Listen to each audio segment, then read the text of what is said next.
In the quiet heart of a small American town, a single act of prejudice set off a chain of events that no one could have anticipated. Today, I'll recount a story not just of humiliation and heartache, but of redemption, resilience, and the undeniable power of love and justice.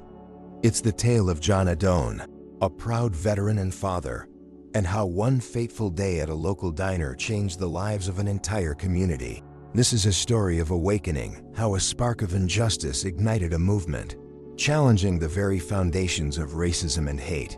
But before we dive deeper, let me ask, what does justice mean to you? Have you ever stood up for someone who couldn't stand up for themselves?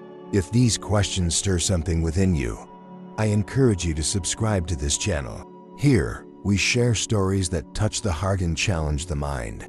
Drop a comment below with this empowering affirmation. I believe in justice, and I choose to be a force for good in this world. Now let's begin our journey into this powerful story. John Adone was a man of dignity, forged by years of discipline and sacrifice.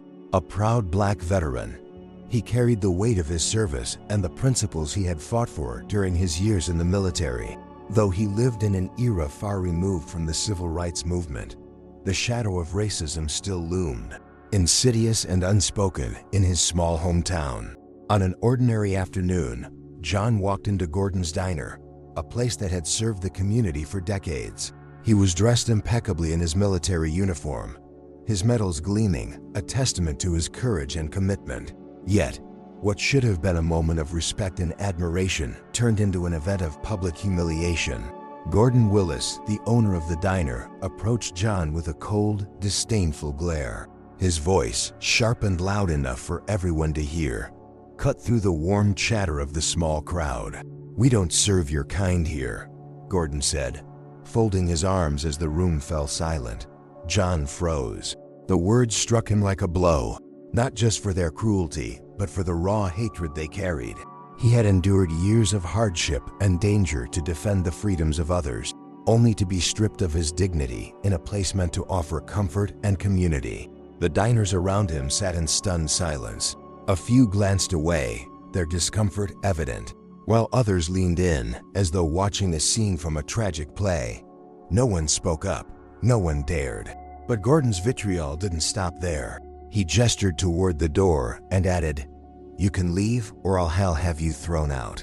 John, though hurt, stood tall. His silence spoke volumes more powerful than any words could have. Without a word, he turned and walked out, his footsteps heavy with a lifetime of unacknowledged pain. What Gordon Willis didn't know, however, was that John Adone wasn't just a veteran. He was the father of Caleb Adone, a rising U.S. senator known for his relentless fight against injustice. This act of hate was about to trigger a storm far beyond Gordon's comprehension. The incident didn't stay confined to the walls of the diner. A few customers, appalled by what they witnessed, took to social media, sharing their accounts of the event. Within hours, the story spread like wildfire. John's quiet dignity in the face of blatant discrimination touched hearts, while Gordon's cruelty ignited outrage. The town, once a quiet dot on the map, became the center of a national conversation. Civil rights groups quickly rallied behind John, turning his experience into a rallying cry against the pervasive remnants of racism. Social media platforms buzzed with hashtags demanding justice. Among the millions who raved about the incident was Caleb Adone. Sitting in his Washington, D.C. office, Caleb stared at the screen, his heart heavy. This wasn't just another story of injustice, this was personal. The man who had taught him about integrity, resilience, and love, the man who had shaped him into the leader he was today, had been humiliated. As Caleb read the details, an unmistakable fire kindled within him. He wasn't just going to stand by, he was going to act. But let's pause for a moment. Imagine being in John's shoes, a man who gave so much for his country, only to be shamed publicly for something he couldn't control. How would you respond? Would you stay silent, like the others in the diner, or would you rise to defend justice, even if it meant standing alone? Stay with us as we explore what happened next. In our next chapter, we'll see how John's son, Caleb, transformed his father's humiliation into a powerful message that would shake the nation. What can one voice do against hate? More than you think. Don't miss it. The news of John Adone's humiliation was a match dropped in a dry forest. Within hours, whispers became roars as the story reached far beyond the walls of Gordon's diner. The details, raw, unjust, and profoundly disheartening, touched a nerve in a society still grappling with the scars of systemic racism. Social media platforms became the epicenter of outrage, with posts condemning the act amassing thousands of shares and comments. Among those who shared the story was Amelia Brighton, a local college student and a fervent advocate for social justice. Her impassioned post began with the words, "What would you do if this was your father?" She called for action, urging residents to boycott Gordon's diner and to demand accountability. Amelia's post resonated deeply, sparking a wave of similar calls to action. Soon, hashtags like #JusticeForJohn and #EndRacism now trended across platforms. The story caught the attention of larger civil rights organizations. They saw in John's story an opportunity to spotlight the ongoing prevalence of discrimination, even in small-town America. Leaders from these groups contacted John, expressing solidarity and offering legal and media support. Reluctantly, John agreed to share his story publicly. He wasn't seeking revenge. He wanted to ensure no one else would endure such indignity. Meanwhile, Gordon Willis remained defiant. He dismissed the growing backlash as a passing storm, confident that his diner's regulars would continue their patronage. But reality soon shattered his arrogance. The boycott gained traction rapidly. Customers who once frequented Gordon's diner began to stay away, ashamed to be associated with such blatant prejudice. Empty tables replaced the bustling crowd, and the diner, once a staple of the town, began to look like a ghost of its former self. Local suppliers, unwilling to be linked to the controversy, quietly severed ties with Gordon. Amid the escalating tension, protesters took to the streets. What began as a modest gathering of concerned citizens quickly grew into a significant demonstration. Marchers carried signs reading, "Dignity for all," and "Racism stops here." Their chants echoed through the town square, a stark contrast to the silence that had once allowed such prejudice to fester. The protests weren't without opposition. A handful of locals, emboldened by Gordon's rhetoric, attempted to defend his actions, claiming he had the right to serve whomever he pleased. But their voices were drowned out by the overwhelming demand for justice. Caleb Adone watched these events unfold with a mix of pride and sorrow.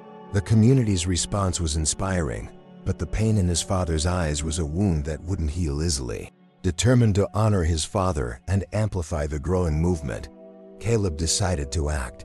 He reached out to prominent figures in the media, ensuring that the story would gain national attention. One evening, Caleb sat down with his father to discuss the way forward. John, ever the stoic, expressed reservations about taking the spotlight. "I didn't do anything extraordinary, son," he said. "I just walked away." "But Dad," Caleb replied, his voice firm, "you walking away wasn't just an act of grace. It was a stand against hatred. And now, people are listening. We can't let this moment pass without making a difference." Together, they crafted a message, one rooted in unity, justice, and the hope for a better future. Caleb arranged for a press conference where his father would share his story. It wasn't about shaming Gordon. It was about shedding light on the darkness that still lingered in their community and beyond. The press conference was held in the town hall, where hundreds gathered, spilling out onto the steps and into the streets. Cameras from major news outlets lined the back of the room, their lenses trained on John Adone. When he spoke, his voice was steady, his words poignant. "I served this country because I believed in the ideals it stood for: freedom, equality, and justice. But that dream won't be real until we all take a stand against hate. Not with violence, not with anger, but with courage and compassion. That's what I believe. That's what I hope for." The room erupted in applause. Caleb, standing beside his father, felt a swell of pride. This wasn't just a moment for their family. It was a moment for the entire nation to reflect on what kind of country they wanted to be. The movement continued to grow. People from across the state and beyond shared John's message, adding their voices to the call for change. Celebrities, politicians, and activists used their platforms to demand accountability and action. Gordon, who had stubbornly refused to apologize, found himself increasingly isolated. His once thriving diner was on the brink of closure, and the weight of public condemnation was unbearable. Yet, even as his world crumbled, he clung to his resentment, unwilling to confront the harm he had caused. But the tide of change was unstoppable. The town, once hesitant to face its deep-seated prejudices, began to open up difficult conversations. Churches held forums on racial equality. Schools introduced programs to educate students about the history of discrimination and the importance of inclusion. Families, divided by the controversy, started to reconcile, recognizing the humanity they shared. And through it all, John remained a humble figure, more interested in fostering understanding and in seeking retribution. His quiet strength and Caleb's unwavering determination had sparked a revolution that no one could have foreseen. But the story doesn't end here. As the town grappled with its newfound awareness, a figure emerged who would take this movement to the next level. Caleb Adone, with his platform and passion, was about to transform his father's personal struggle into a national crusade for justice. Stay with us as we delve into Caleb's powerful intervention and the sweeping changes it inspired. What does it take to turn pain into progress? You're about to find out. As the flames of outrage spread across the nation, Caleb Adone knew that the moment demanded more than words. It required action. Caleb was no stranger to challenges. His career as a U.S. Senator was marked by a relentless pursuit of justice and equality. And now the fight had reached his own doorstep. The humiliation his father had endured was not just a personal insult, but a reflection of a deeper societal wound that Caleb had spent his life trying to heal. When the press conference concluded and the town streets buzzed with the electricity of change, Caleb retreated to his office to strategize. He spent hours poring over data, consulting with advisors, and crafting a plan that would take the momentum from the protests and transform it into tangible progress. Caleb's mind raced with ideas, public policy initiatives, educational campaigns, and a national conversation about prejudice and reconciliation. His first move was bold and immediate. Caleb called a press conference of his own, inviting media outlets from across the country. The event was held in Washington, D.C., and the turnout was enormous. Journalists packed the hall, eager to hear from the senator whose personal connection to the story had captivated millions. Standing at the podium, Caleb's presence was commanding. His voice carried the weight of his convictions, blending passion with measured authority. "This is not just about my father," he began. "This is about every person who has ever been treated as less than human because of the color of their skin, their background, or their beliefs. It is about ensuring that the values we claim to hold, liberty, equality, and justice, are not just words but realities for everyone." Caleb outlined his vision for systemic change, starting with a proposed set of anti-discrimination policies. His plan included increased funding for civil rights enforcement, mandatory diversity training for businesses, and support for local organizations dedicated to fostering inclusion. The room erupted in applause, but Caleb wasn't finished. "We can no longer afford to turn a blind eye to the prejudice that divides us," he continued. "It's time to confront it head-on, with courage and compassion. And it starts with each of us asking ourselves, what kind of society do we want to build? What kind of legacy do we want to leave for our children?" Caleb's words reverberated far beyond the conference room. Clips from his speech flooded social media, drawing praise from activists, political leaders, and everyday citizens.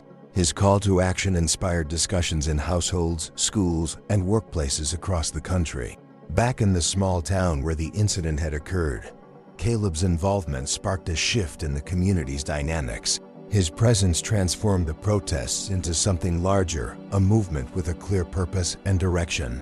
His influence brought national attention to the town, forcing its residents to confront uncomfortable truths about the prejudices that had long gone unchecked. But Caleb wasn't content to rely solely on speeches and policies. He knew that real change required touching hearts as much as changing laws.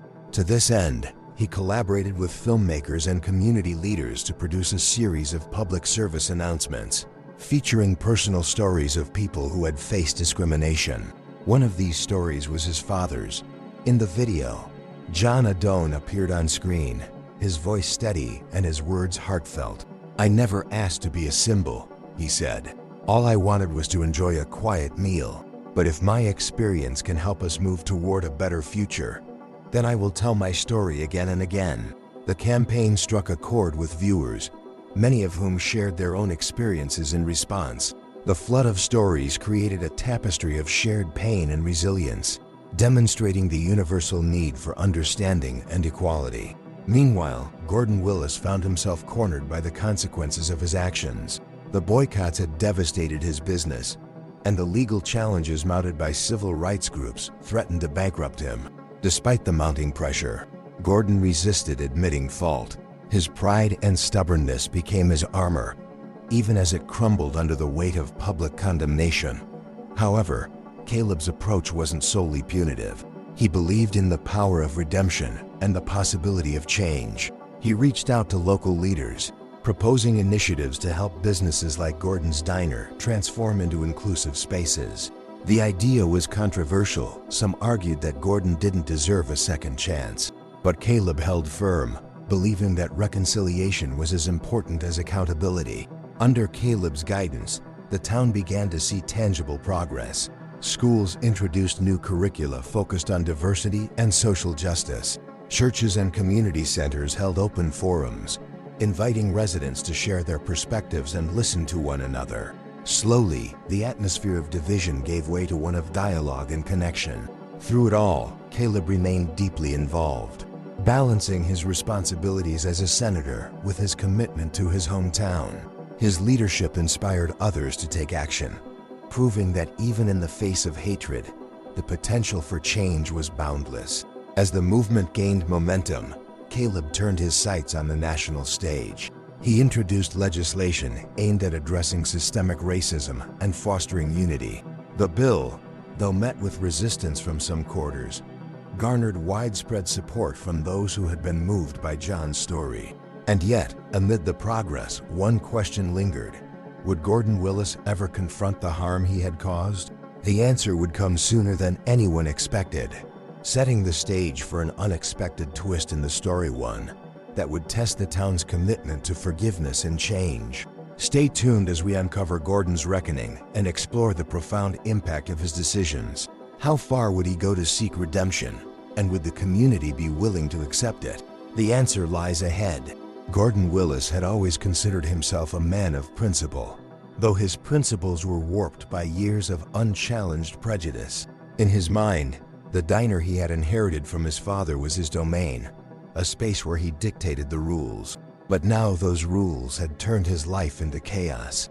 The once bustling diner, with its warm booths and the smell of fresh coffee, was eerily quiet. Dust began to settle on the counters where regulars used to sit, chatting over breakfast. The boycott, fueled by both local protesters and a national wave of outrage, was relentless. Gordon's savings dwindled as weeks passed with barely a customer crossing the threshold. Suppliers refused to do business with him, citing reputational risks.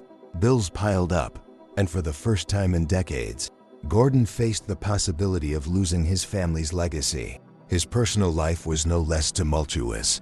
Friends who once laughed at his off-color jokes now distanced themselves, unwilling to be associated with his tarnished name. Even within his own family, tensions ran high. His eldest daughter, Abigail, a high school teacher, confronted him one evening in their dimly lit living room. "Dad," she began, her voice trembling, "you need to face what you've done. This isn't about losing the diner. It's about the pain you've caused."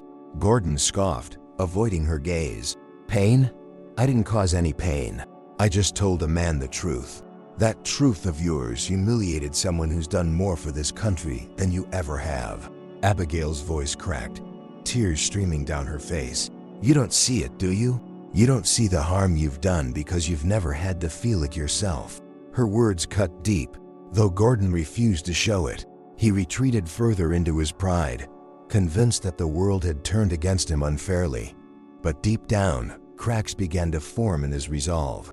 The silence of his once vibrant diner became unbearable, a constant reminder of the consequences of his actions. Meanwhile, the community's transformation was well underway. Inspired by Caleb Adone's leadership, residents began engaging in acts of solidarity and education. Schools hosted workshops on empathy and inclusion, while local organizations worked tirelessly to bridge divides. Even longtime skeptics began to reconsider their views, spurred by the undeniable impact of the movement. One afternoon, Gordon received an unexpected visitor. It was Reverend Michael Thompson, a respected figure in the community who had been at the forefront of the protests. Dressed in his modest clerical attire, the Reverend entered the diner with a calm demeanor. "Gordon," he began, "I came to talk, not to fight." Gordon, wary but curious, gestured for the Reverend to sit. Over the course of an hour, Reverend Thompson spoke with quiet intensity, sharing stories of individuals who had experienced discrimination and the long-term scars it left. "You have an opportunity here, Gordon," the Reverend said, leaning forward. "An opportunity to make things right, not just for John Adone, but for yourself, your family, and this town." For the first time, Gordon didn't argue. He listened, though the weight of the Reverend's words pressed heavily on him. That night, he sat alone in the diner, staring at the faded photographs on the walls, pictures of his father, his mother, and the early days of the diner. He wondered what they would think of him now. The next day, Gordon made a decision that shocked the community. He closed the diner temporarily and issued a public statement. A handwritten letter posted on the door. "I have made mistakes," the letter began. "Terrible mistakes that have hurt others and tarnished the values this town stands for. I take full responsibility for my actions, and I am committed to making amends."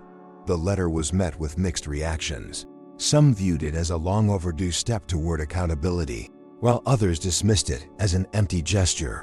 But Gordon didn't stop there. He reached out to Caleb Adone, requesting a meeting to apologize personally to John. When Caleb relayed the request to his father, John was hesitant. "Do you think he's sincere?" he asked. "I don't know, Dad," Caleb admitted. "But if there's a chance for reconciliation, it's worth exploring." The meeting took place in a small private room at the town hall. Gordon arrived looking nervous, his usual bravado replaced by a quiet humility. When John entered, the tension was palpable. The two men sat across from each other, a lifetime of differences and a recent act of cruelty hanging between them.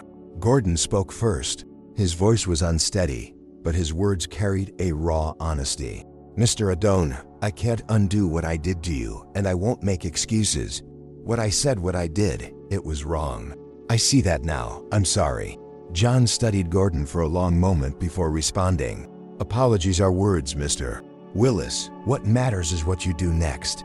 That response became the turning point in Gordon's journey. He didn't just apologize, he took action. He worked with community leaders to transform his diner into a space that celebrated diversity and inclusion. He partnered with local organizations to host events promoting unity, and he made personal donations to causes fighting discrimination. The transformation wasn't easy, nor was it universally accepted. Many remained skeptical of Gordon's motives, questioning whether his change of heart was genuine or merely a survival tactic. But over time, his actions began to speak louder than his past mistakes. Through this process, the town continued to heal. Gordon's story became a symbol of the possibility of redemption, sparking debates about the nature of forgiveness and the capacity for change. Still, the journey wasn't over. As Gordon worked to rebuild his reputation and his diner, the larger movement sparked by John and Caleb Adone began to gain even greater traction. What started as a local incident was now evolving into a national conversation, a story of pain, resilience, and the transformative power of accountability. In the next chapter, we'll explore how the community's transformation inspired change far beyond its borders. How does one town's reckoning ripple outward, influencing a nation grappling with its own prejudices? Stay with us to uncover the answer. The small town had been irrevocably changed. What began as an isolated act of bigotry had blossomed into a collective awakening. The streets where protesters once marched were now filled with neighbors working together, seeking to rebuild not only their community, but the bonds of trust and understanding that had been fractured. The transformation was neither swift nor smooth. Change is rarely easy, especially when it involves confronting uncomfortable truths. For decades, the town had prided itself on its idyllic charm, often ignoring the undercurrents of prejudice that simmered beneath the surface. But now, those issues were out in the open, and ignoring them was no longer an option. It began with dialogue. Churches, schools, and community centers opened their doors to host candid conversations about race, privilege, and equality. People of all ages and backgrounds gathered in these spaces, sharing their stories and listening to one another. At first, the discussions were tense, with emotions running high. Some residents felt defensive, unwilling to acknowledge their complicity in maintaining the status quo. Others broke down in tears, overwhelmed by the pain of sharing their experiences with discrimination. Yet, amidst the tension, something remarkable happened. Understanding began to grow. As neighbors listened to one another, they found common ground in their shared humanity. A retired schoolteacher named Margaret, who initially dismissed the protests as overblown, spoke at one meeting about her changing perspective. "I thought I knew this town," she said, her voice trembling. "I thought I knew my neighbors, but I realize now that I've been blind to so much pain. I want to do better. We all need to do better." Margaret wasn't alone. Dozens of residents came forward, admitting their ignorance and committing to being part of the solution. The local high school took the lead in fostering this change. Teachers incorporated lessons on social justice into their curricula, and students formed a diversity council to address issues of inclusion and equity. One of the most poignant moments came during a town hall meeting, where a young girl named Rosa stood up to speak. She was only 12 years old, but her words carried the wisdom of someone far beyond her years. "My dad always told me to treat people how I want to be treated," Rosa said. "But sometimes I see grown-ups not doing that. I think we can all be better if we try to remember that." Her words were met with a standing ovation, a testament to the power of truth spoken from the heart. While the town worked to heal itself, the ripple effects of John Adone's story were felt far beyond its borders. Caleb Adone continued to use his platform as a senator to amplify the message of unity and justice. He partnered with organizations across the country to launch initiatives aimed at addressing systemic racism and promoting inclusion. One such initiative was the Bridges Project, which brought together communities from different cultural and socioeconomic backgrounds to share their experiences and learn from one another.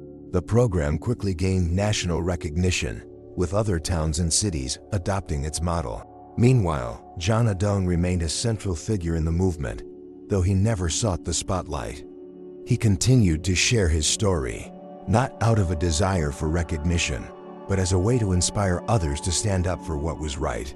His quiet strength became a source of hope for many, proving that dignity and courage could prevail even in the face of hatred. The diner, now renamed Unity Cafe, became a symbol of the town's transformation. Gordon Willis worked tirelessly to rebuild not just his business, but his reputation. He employed a diverse staff and ensured that the cafe was a welcoming space for everyone. He even hosted monthly community dinners, where residents could come together to share a meal and continue the conversations that had begun during the protests. Gordon's journey was not without its challenges. Some in the community remained skeptical of his motives, questioning whether his actions were driven by genuine remorse or a desire to salvage his business. But over time, his consistency began to win people over. One of the most significant moments came when John Adone himself visited the cafe. The sight of John and Gordon sitting together, sharing a meal and a conversation, was a powerful image that resonated with the entire town. It was a testament to the possibility of reconciliation, even in the face of deep hurt. As the town moved forward, it became a beacon of hope for others grappling with their own divisions.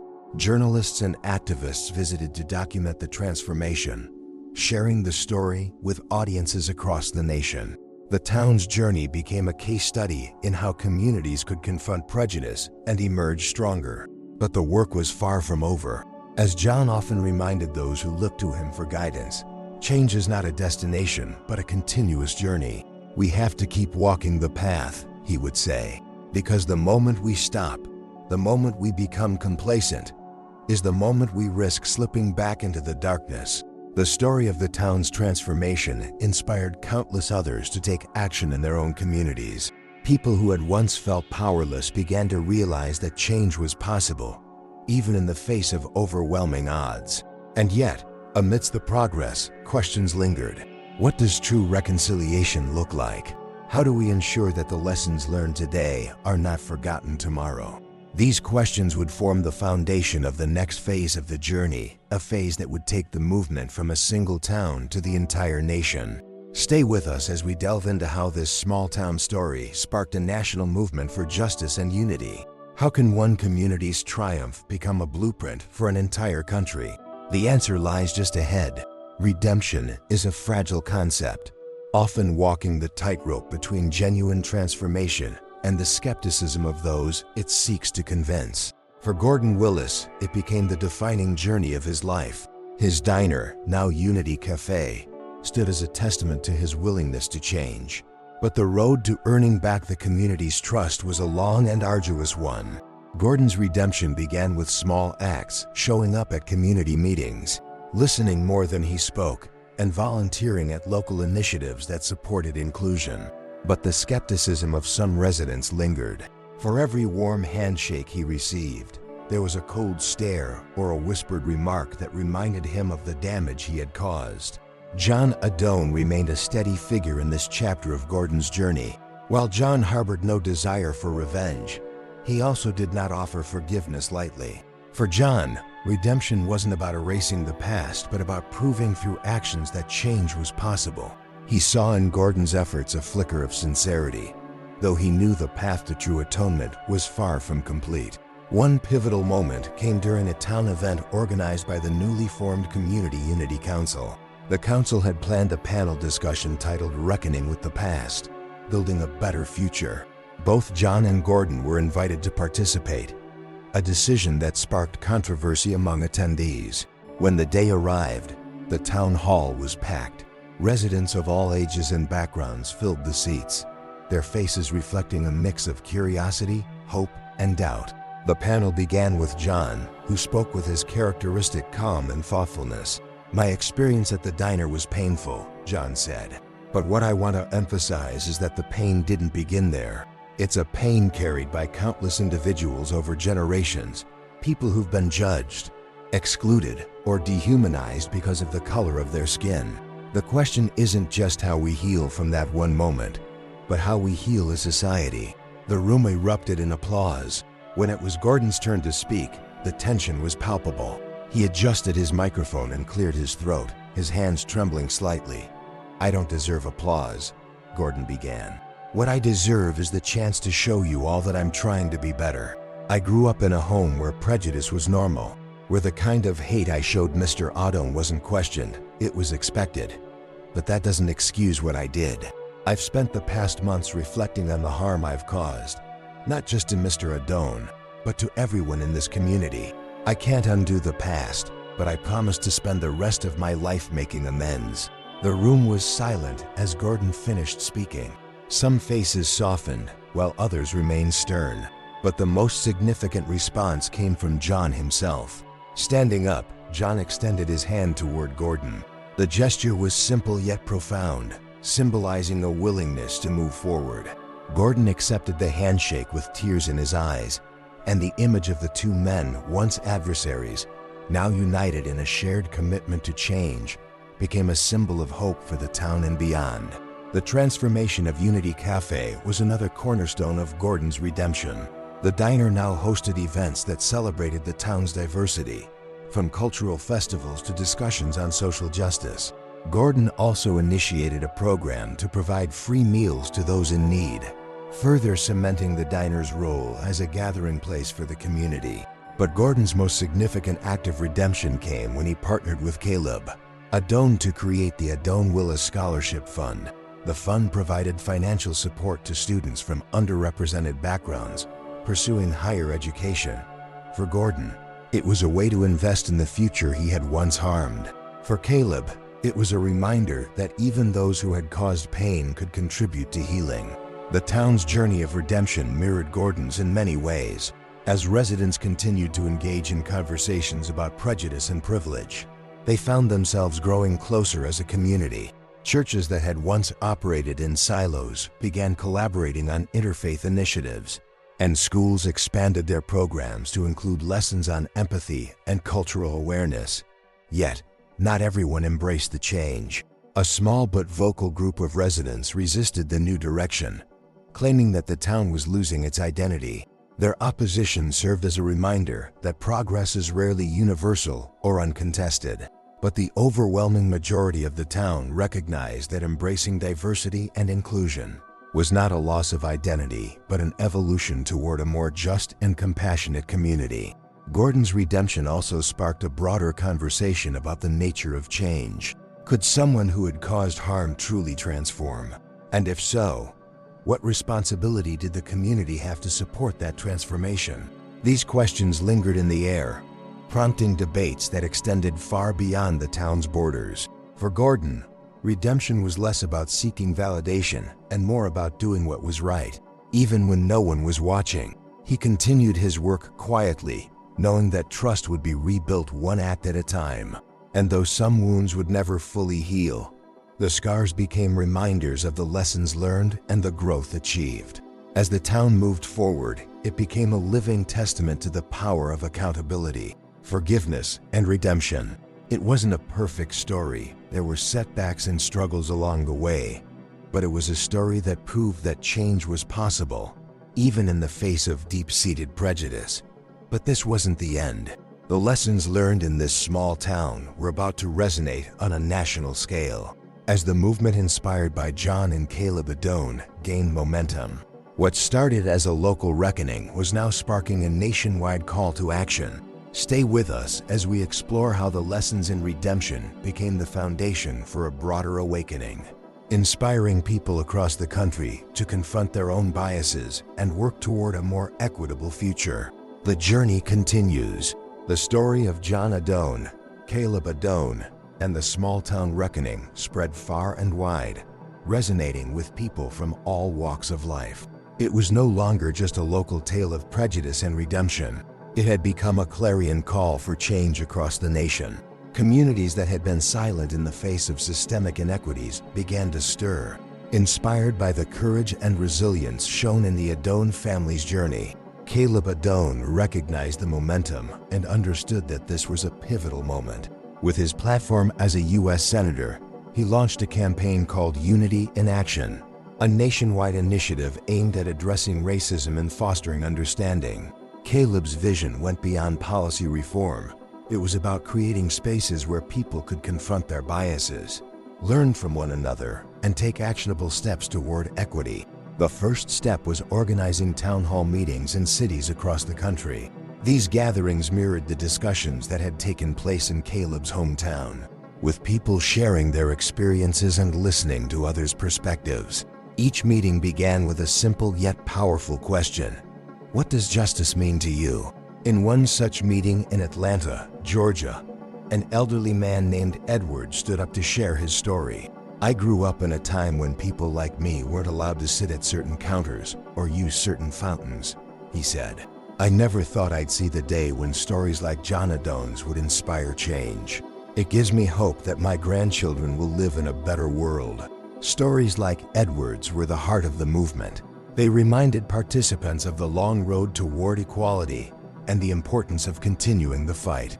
Caleb also collaborated with educators, activists, and community leaders to create a comprehensive program called Building Bridges. The program focused on fostering dialogue in schools, workplaces, and community organizations. It included workshops on implicit bias, historical context, and strategies for promoting inclusion.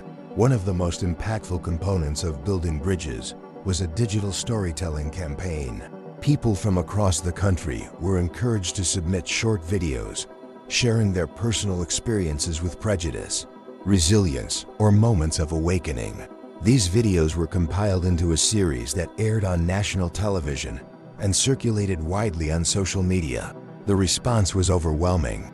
The stories ranged from heart-wrenching to uplifting, each one a testament to the human capacity for growth and understanding.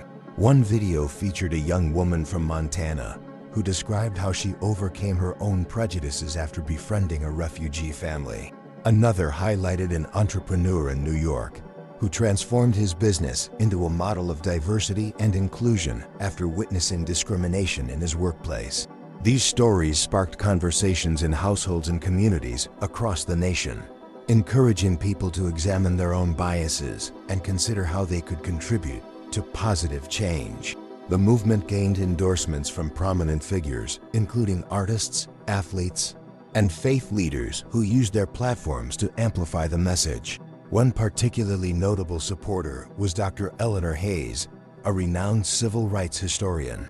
In a televised interview, she praised the movement, saying, "What we're witnessing is the power of ordinary people coming together to demand extraordinary change." The Adone family's story reminds us that the fight for justice is a collective effort, and it begins with each of us. Meanwhile, Caleb continued his work in the Senate, introducing a series of bills aimed at combating systemic racism.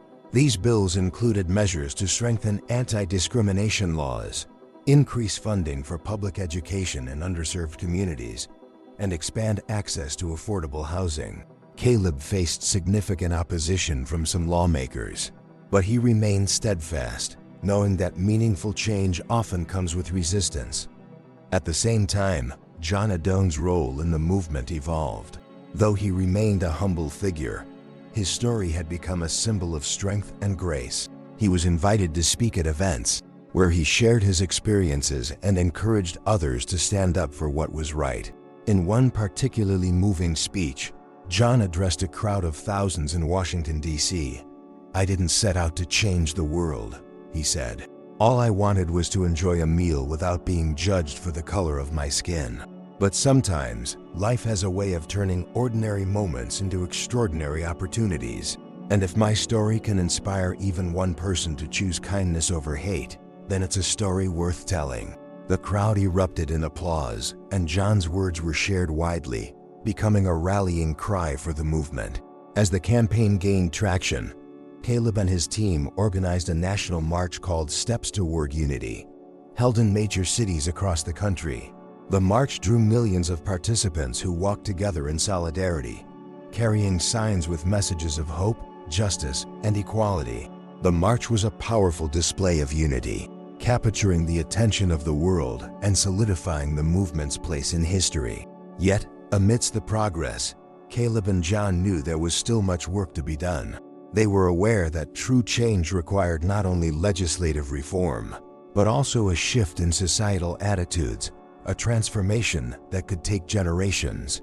The movement's impact was undeniable. Schools adopted more inclusive curricula, businesses implemented diversity initiatives, and local governments began addressing issues of inequality with renewed urgency. But perhaps the most profound change was the way people began to see one another, not as strangers divided by differences, but as neighbors united by a shared humanity. The story of John Adone and the small-town diner had become a symbol of hope and resilience, a reminder that even the darkest moments can spark a light that guides us toward a brighter future.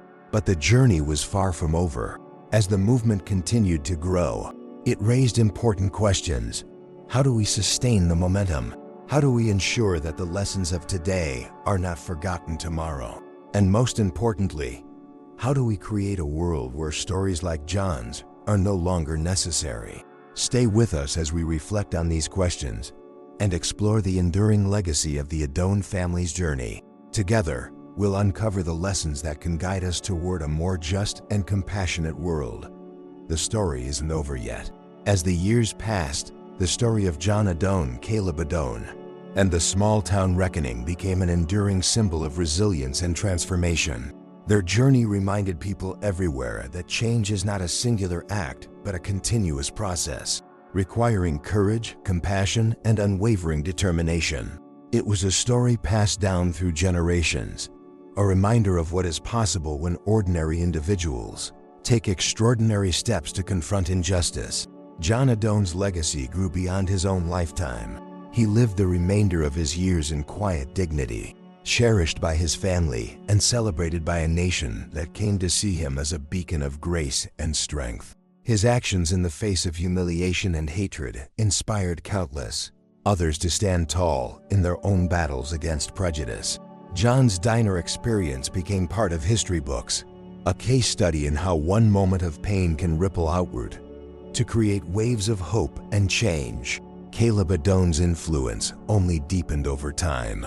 As a senator, he continued to champion policies that addressed systemic inequities, his work paving the way for a more just society. But Caleb's most profound impact came from his ability to connect with people, to remind them that real progress is rooted in empathy and understanding.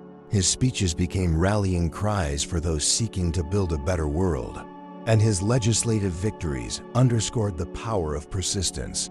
Gordon Willis, once a symbol of prejudice, became a complex figure in the national consciousness. His efforts to atone for his actions sparked debates about the nature of redemption. Could someone who had caused harm truly transform?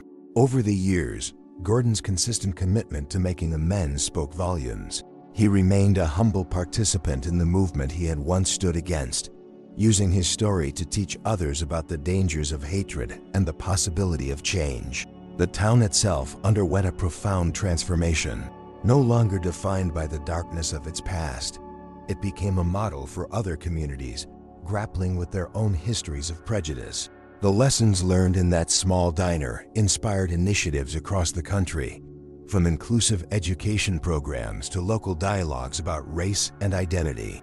The town's story was a testament to the idea that healing is possible, even in the face of deep-seated divisions. As we reflect on this journey, several questions linger. What would you do if you were in Gordon's shoes? Would you have the courage to confront your mistakes and work toward change?